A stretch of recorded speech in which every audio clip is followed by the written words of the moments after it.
வணக்கம் நேர்களே. டேன் தொலைக்காட்சியினுடைய வணக்கம் தமிழொலி நிகழ்ச்சியின் ஊடாக இயற்கை வழி என்கின்ற இந்த பகுதி உங்களுக்கு பல்வேறுபட்ட பயன்மிகு தகவல்களை தந்து கொண்டிருக்கின்றது. இன்றைய நாளிலும் மிக முக்கியமான பயன்மிகு ஒரு விடயம் பற்றி நாங்கள் கதைத்து கொண்டிருக்கின்றோம். அனைவரும் சவால் கொள்கின்ற ஒரு விடயம், ஒரு தாவரத்திலிருந்து வித்தினை எடுத்து புதிய தாவரம் ஒன்றை உருவாக்குகின்ற போது அது கூடுதலாக பல்லாண்டு பயிராக இருக்கின்ற போது பல வருடங்கள் வளர்ந்ததன் பின் அவை பூத்து காய்க்க முற்படுகின்ற போது பல்வேறுபட்ட பிரச்சனைகள் நாங்கள் எதிர்நோக்குகின்றோம். குறைந்த அளவு பயனை தருகின்றது, குறைந்த அளவு காய்களை உருவாக்குகின்ற காய்கள் தாய் தாவரத்தினுடைய அதே சுவையுள்ளவையாக இருப்பதில்லை என பல்வேறுபட்ட பிரச்சனைகளை எதிர்நோக்குகின்றோம். எனவே அதற்காக நாங்கள் புதியதொரு தாவரத்தை தாய் தாவரத்தினுடைய அதே பயனை தரக்கூடிய தாவரங்களை உருவாக்குகின்ற முறைகள் தொடர்பாக இந்த நிகழ்ச்சியின் ஊடாக கலந்துரையாடி வருகின்றோம்.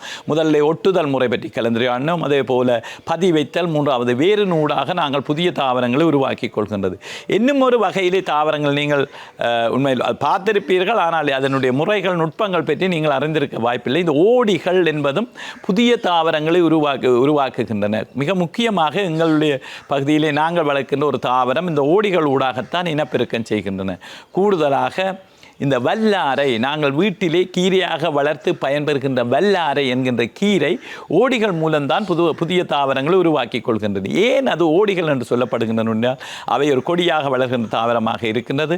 தொடர்ச்சியாக வளர்ந்து போகின்ற போது அது நிலத்திலே தன்னுடைய வேர்களை பாய்ச்சி அதிலிருந்து ஒரு புதியதொரு தாவரத்தை உருவாக்குகின்றன. நாங்கள் அதிலிருந்து புதிய தாவரம் ஒன்றை வேறாக்கி பெற்றுக்கொள்ள வேண்டும் என்றால் அந்த ஓடிகளை துண்டித்து வேர் உருவாகி புதிய கன்றுகள் நிலத்திலே வேறு புதிதாக உருவாகியவை துண்டித்து இன்னொரு இடத்தை கொண்டே நடுகின்றோம். அவையும் தொடர்ச்சியாக வளர்ச்சி அடைந்து செல்கின்ற போது ஓடிகள் ஊடாக புதிய தாவரங்களை உருவாக்கி கொள்கின்றன. வல்லாரைகளை வல்லாரை கீரையை நீங்கள் பார்த்தீர்கள் என்றால் வீட்டிலே ஒரு இடத்தை நாங்கள் நட்டு உருவாக்கி விட்டோம் என்றால் அது பறந்து பல்வேறு இடங்களுக்கும் பறந்து அதிகளவான இடங்களிலே படர்ந்து செல்வதை காணலாம். நீங்கள் அதனை அவதானித்து பார்த்தீர்கள்.